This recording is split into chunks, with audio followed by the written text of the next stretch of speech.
What does school teach you about money? Nothing. And that's not a mistake.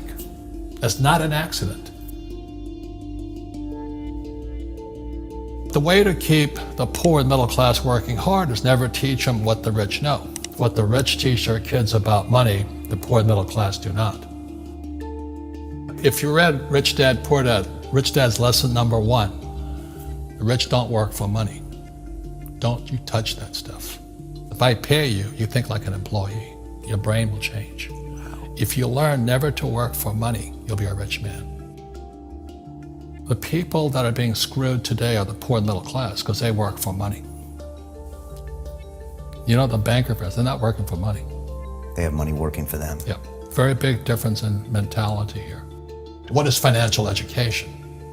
It's not get a job, work hard, save money, and invest in a well-diversified portfolio of stocks, bonds, mutual funds, and ETFs. That's not it. The financial industry is 2 things, debt and taxes. Debt and taxes. And we still tell kids to go to school, get a job, work hard, save money, and get out of debt. Now, who tells them to do that? That's the most ridiculous thing there is. The book starts and it says, line number 1, saving money will make you rich. Yeah, it never will. You know that. All taught that as kids. Yeah, because they can print it. Why would you save it and why would you work for it if they can print it faster than you can work for it? And number 2 is they keep dropping the interest rates on it. You know, Japan still has zero interest rate policy. And the Japanese are the biggest savers in the world. And I'm Japanese, I'm 4th generation. They're not too bright. Right. Why do you keep saving when they're printing it? You know, when I'm in Japan, that's what I mean by fear. They're so afraid because the Japanese, good culture, but they do as they're told. Right. It's very conformist. Very conformist, very conformist. So they just do as they're told, and then they just save money, and their government, this guy Abenomics, is just printing trillions of it and buying ETFs with it, and they don't know what to do. They're afraid they might make a mistake. They're good little students in school. Go to school, get a job, don't make mistakes. So what happens to the average person in a financial crash, they don't know what to do. And right now, as you know, for the middle class of the world, we're in a crash. You know, the purchasing power of the yen, the euro, the rupiah, all going down. And people are working harder and harder and harder, and the central banks of the world are printing more money. And so if someone's listening to us that's stuck in that poor middle class trap and they hear it's their fear that ultimately is keeping them from that, that's a hard thing to hear, Robert. But you're gonna give them the information about what they can do if they can get out of that fear.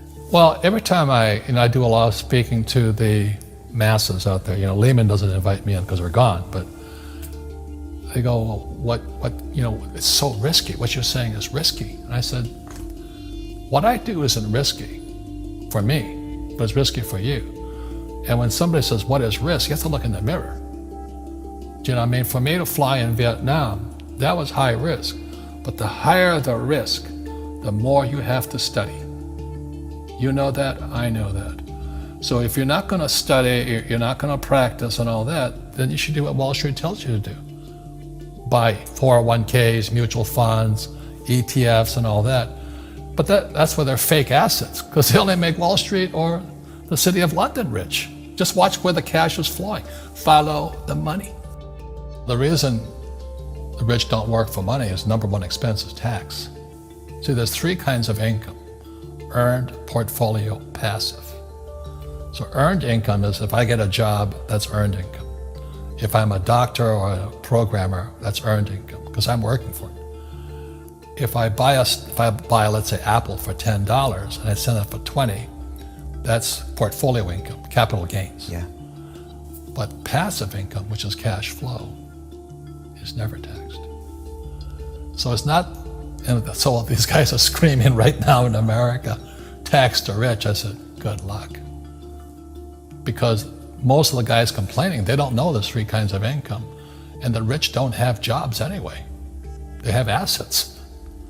And so the average schmo out there, poor guy, you know, sent the kid to school, they don't learn this. So that's why in Fake, as you were talking about it, there's a newspaper article about Jared Kushner. And he explains how the Trumps and the Kushners don't pay taxes and make millions of dollars. And the reporter couldn't understand him because they're not, our schools will never teach you that 3 types of income. And they judged him and say they're wrong and it's cheating. And we see that over and over again. Amazon not paying taxes. What do you say to people when they come up to you and say, Robert, it's not fair. It's not fair they're not paying taxes. Well, there's always 3 sides to a coin, you know, heads, tails, and the edge. You know, so which side of the coin are you on? From my side, it's fair. But this is the difference. Everybody can do the same thing I do because the tax laws are for everybody. You know, we don't say, well, the tax laws are only for the rich. No, the tax laws are for everybody to use if you have the right financial education. And the reason I'm an advocate of financial education, without that education, you have to pay taxes. You see, very few people will buy what I do, make $1 million and pay 0 tax. That takes, and my rich dad taught me that playing Monopoly. That's how it started, you know, 4 greenhouses, 1 red hotel. Or the McDonald's formula, I write about it here. McDonald's, Ray Kroc. Yeah. McDonald's is in the real estate business. So they sell hamburgers, but they buy real estate, so they pay no taxes. You know, this guy Bezos, well, he's $16 billion. How much tax did they pay on that $16 billion? 0. And that's all legal. Anyone can do it. Everybody can do it. But most people lack the education. Correct. So Jared learned about money when he was a kid by watching his father, by watching these people invest in real estate, and said, wow, not only do you get to make the money, you get to keep the money. That's a big problem a lot of people don't understand. They, look how much money I made, but how much did you keep? Because that could be half. How much tax did you pay? Right, what tax did you pay? And so you always say, this is the law. The law is true for every citizen. You can do it, but most people just don't do it. Sometimes, like you said, they don't have the education, because you need to have a plan if you're gonna go do risky things. Well, it's not risky. I mean, to me, what's risky is having a job and paying taxes. Yeah. And saving money because they're printing it. You know, that's the worst thing of all. And that's why there's fake money, fake teachers. The teachers will never, they don't know it. Right. And fake assets, because Wall Street or the City of London or Lehman Brothers or Goldman and all, they're not going to tell you this. Yeah. How are there billionaire bankers today? Aren't they supposed to be watching your money, you know? You said in here also, the greatest asset you have is your mind. What does that mean?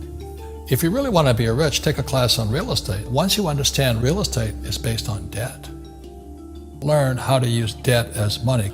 So that once you learn how to use debt as money, you can never say, I can't afford it. You see, because the banks will give you, so the banks, after the crash of 2008, the banks gave me $300 million tax-free to buy real estate that the idiots had lost. I hate this, and they were idiots because the prices were so high. Why would you buy it at the top of a market? Don't you know that's going to crash? They, oh, no, this is, you know, that was the subprime, was the derivatives market, the MBSs and all that stuff, had driven the price of real estate so high, and the rest of us were just waiting. And then when the whole thing came crashing down, all this real estate was now available. And they needed, you know, the Fed and those guys in the Treasury needed guys like us to go in there. So Wall Street gave us hundreds of millions of dollars to mop up all that real estate these guys had lost. Now, it's fair because everybody could do it. Right. So, you know, when I asked the average guy, I said, why don't you use debt? They can't even get a loan because their scores, their FICO scores, I don't even have them here, are so bad. Right. So that's what's going on in the world today. It's fake money, fake teachers, fake assets.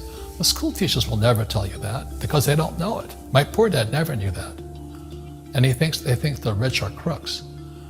The rich just play by different laws. The rules are the same, but you have to do what the government wants you to do. Never say, I can't afford it. Ask yourself, how can I? The reason I have so much money is because I don't say I can't do it. I just go, how can I do it? And I just go and do it. I make a lot of mistakes, but that's how I learn. How can I? It's just a matter of personal willpower, which is spiritual. Just saying, if they can do it, I can do it. And how can I? How can I? And I think as you once said, words become flesh. Yep.